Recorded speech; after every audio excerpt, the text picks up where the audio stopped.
Radio சிட்டியின் பக்தி studio. எத்தனை முருகன் கோவில்கள் இருந்தாலும் அத்தனையிலும் விசேஷமானது இந்த தலம் அப்படின்னு சொல்லலாம். முருகனுக்குரிய அறுபடை வீடுகளில் 3வது படை வீடு இந்த பழனின்னு சொல்லப்படக்கூடிய அற்புதமான திருத்தலம். பழனி பஞ்சாமிர்தம் அப்படிங்கிறது உலக பிரசித்தி இல்லையா? அந்த பழனி முருகனை பற்றி தான் பேச போகிறோம். தண்டாயுதபாணியாக கோவணத்தோடு மலை மேலே மக்களுக்கு அருள் பாலிச்சிட்டு இருக்கிறார். அவருடைய அந்த சிலை அப்படிங்கிறதே ரொம்ப ஆச்சரியமானது, விசேஷமானது. ஏன்னா போகர் வெடித்த நவபாஷான சிலை, அது சக்தி வாய்ந்தது அப்படின்னு சொல்லுவாங்க. பழனியில் பார்த்தீங்கன்னாக்கா தொழிலதிபர்கள், வியாபாரிகள் அவங்களுடைய தொழிலில் ஒரு பங்குதாரராகவே பழனி முருகனை சேர்த்துப்பாங்க.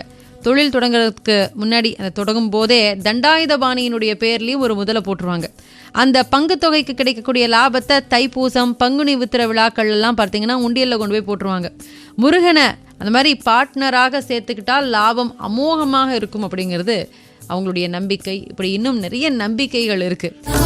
தன்னுடைய தந்தை சிவபெருமான் வைத்த போட்டியில கனி கிடைக்காததுனால கோபிச்சிட்ட முருகன் மயில் மேலே ஏறி பழனிக்கு வந்துடுறார். மகனை சமாதானப்படுத்தின தாய் மறுபடியும் கைலைக்குவான்னு அழைக்கிறா. ஆனால் முருகன் பழனியிலேயே தான் இருக்க போறேன்னு சொல்லிடுறார். பிற்காலத்தில் இந்த இடத்துல முருகனுக்கு கோவில் எழுப்புறாங்க. குழந்தை வடிவமாக நின்றதுனால குழந்தை வேலாயுதர் அப்படிங்கிற பெயர் உண்டு. பழத்திற்காக முருகன் கோபிச்சுட்டு வந்தப்போ அவரை பார்த்த ஔவையார் பழம் நீ அப்படின்னு ஆறுதல் வார்த்தை சொன்னாராம். அதாவது நீயே ஞானப்பழம் தானே அப்படின்னுட்டு. இந்த பெயர் பழனின்னு மருவியதாக சொல்லுவாங்க.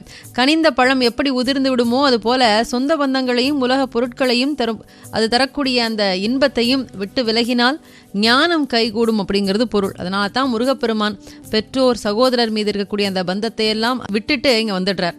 உடுத்தக்கூடிய உடை மேல இருக்கக்கூடிய பற்றை அறுத்து கோவணத்தோட பழனியில நிற்கிறார். பந்தத்தையும் பற்றையும் துறந்தவர்களே தன்னை அடைய முடியுங்கிறத கூட இந்த கோலத்தின் மூலமாக அவர் உணர்த்துகிறார் அப்படின்னும் சொல்லுவாங்க. இல்லம் துறவரம் இந்த இரு நெறிகளையும் முருகன் இங்க காட்டி நின்றாலும் மலைக்கோவிலில் பழனியாண்டிக்கே சிறப்பதிகம். தண்டாயுதமேந்தி கோவணத்தோட ஞான பண்டித சுவாமியாக எழுந்தருளி இருக்கக்கூடிய இவரை தரிசனம் பண்ணினா நம்ம அறியாமை அகலும்னு சொல்லுவாங்க. பழனி மலைக்கோவிலில் மூலவர் தண்டாயுதபாணியினுடைய சிலை அப்படிங்கிறது நவபாஷானம்னு சொல்லப்படக்கூடிய 9 வித மூலிகை கலவையால் ஆனது. இந்த சிலைக்கு அபிஷேகம் செய்த பால், பஞ்சாமிர்தம் இதெல்லாம் மருத்துவ குணம் வாய்ந்ததாக இருக்கு. மூலவர் சிலை உயிர்ப்புள்ளது அப்படின்னும் சொல்லுவாங்க. இன்னைக்கும் அதுக்கு வியர்க்கிறது அப்படிங்கிறது ஐதீகம். அந்த வெப்பத்தை தணிக்க கொடுமுடியிலிருந்து தீர்த்தம் கொண்டு வந்து அபிஷேகம் பண்றாங்க. சுவாமி மேல பூசி எடுக்கக்கூடிய ராக்கால சந்தனமும் கௌபீக தீர்த்தமும் மருத்துவ குணம் கொண்டது. இவர் கையில் இருக்கக்கூடிய தண்டம் அப்படிங்கிறது மிக மிக சக்தி மிக்கதாகவும் போற்றுறாங்க. சேர சோழ பாண்டியர்களுக்கு குலதெய்வமாம் இந்த பழனி முருகன். மன்னர் எவ்வளியோ மக்களும் அவ்வளிங்கிற மாதிரி தமிழ் மக்களுக்கும் அவர்தான் குலதெய்வம். தமிழ் கடவுள் அப்படிங்கிற புகழ் அவருக்கு உண்டு.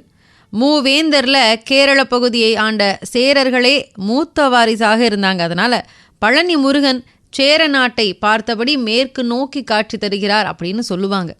1300 ஆண்டுகளுக்கு முன்னாடி சேரமான் பெருமானால கட்டப்பட்ட கோவில் இந்த கோவில். திருமலை நாயக்கர் காலத்தில் திருப்பணி நடத்தப்பட்டு விரிவுபடுத்தப்பட்ட கோவில். ரொம்ப விசேஷமான தலம். இங்கே போய் முருகனை தரிசனம் பண்ணிட்டு வந்தாலே வாழ்க்கையில் நமக்கு வளம் பெருகும். குறிப்பாக மனதில் இருக்கக்கூடிய அறியாமை விலகும் அப்படிங்கிற ஒரு நம்பிக்கை உண்டு. ரேடியோ சிட்டியின் பக்தி ஸ்டுடியோ.